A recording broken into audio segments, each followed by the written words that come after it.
Good afternoon. And to our special guest of honor as well, Dr. Reddy, let me assure you that Telangana is in our heart as well. My colleague Vikram Jain here heads up our trade office. We've made a commitment to the state, so we will be here for the long term. Let me begin by thanking and congratulating Mr. Nasser Ali Khan for this project to establish the Canadian Villa Wood project here at BTR Gardens. I wish you all the success with this project. And to Pranish, to Peter and Stan, for all of your hard work and dedication to the promotion of Canadian technologies, Canadian wood, and Canadian know-how in making this happen and bringing it to the Pearl City of Hyderabad. I can assure you that this project is in my heart as well. As was mentioned, I come from the Faculty of Architecture. My wife is a graduate from architecture, and my father-in-law was one of the big housing developers.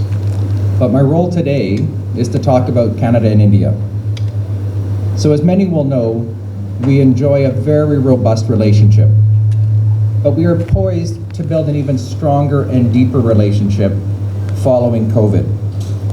And sustainable housing could be one of those planks that goes forward as our relationship builds. But let me talk briefly about the significance of the Canada-India relationship. This is an economic relationship that is approaching $100 billion now. If we look at the trade in goods and services, if we look at investments two-way, remittances, the students going from India to Canada, it now approaches $100 billion. Our relationship pre-COVID, in terms of economic figures, was exceeding every metric. In 5 years, trade increased 62%. Pre-COVID, India was one of our fastest growing major trade partners. Our foreign and trade ministers speak regularly, and our prime ministers also communicate. In fact, the last major foreign visit to Canada pre-COVID was Minister Jai Shankar. Throughout the COVID pandemic, our governments have extended strong support for one another.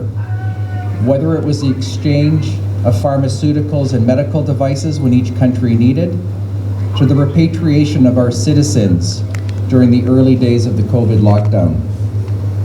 But each country has been there when the other needed it. Canada-India ties have tremendous social and cultural bonds. Canada is home to the 8th largest diaspora of Indians. India leads in every class of immigration to Canada now. Canada is also the favored destination for Indian students. 40% of students, international students in Canada, now come from India. And that total has surpassed the number of Indian students in the UK or Australia or even the USA now. Our trade cooperation with India and Canada has opened new channels and new sectors, particularly here in Hyderabad. My presence these last couple of days was to explore the pharmaceutical and life sciences sector, to which Hyderabad has clearly punched above its weight. But also in jewelry, mechanical appliances, aircraft, textiles, engineering, software, steel.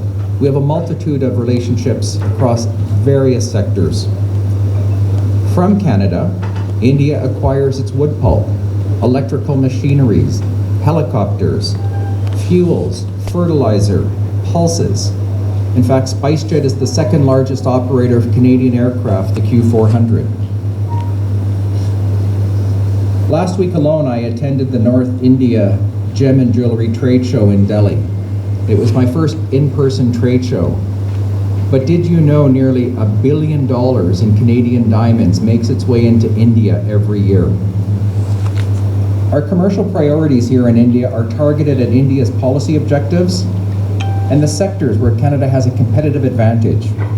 So these priorities line up to supporting India's energy security ambitions, whether it's the increase in export of conventional and nuclear energy to the renewables, helping India meet its substantial urban and transportation infrastructure needs, whether it's the provision of investment, technology, or services or equipment. It's through enhanced education and skills training, through greater collaboration between Canadian and Indian academic institutions. Canada and India alone have over 600 education MOUs. It's the commercial research and development that takes place in the digital industries, the IoT, AI. Just last week alone, we had a bilateral cybersecurity event, Canada and India, and there was over 500 registrants. And it's also increasing food products and fertilizers to support India's food security needs. Canada is recognized as a global leader in sustainable forest management. And this is what our guest of honor was speaking about. Wood construction saves the resources such as water and sand that are in short supply here in India. Canadian forests meet the environmental, social, and economic needs of current, and they will for future generations. Our stringent forestry laws, skilled forestry professionals, comprehensive monitoring, compliance, enforcement, all contribute to underlining our global reputation. So I would encourage Indian companies to learn more about sustainable housing or other sectors of interest as well, because both myself and Vikram are here to represent Canadian commercial interests in the region. Our expertise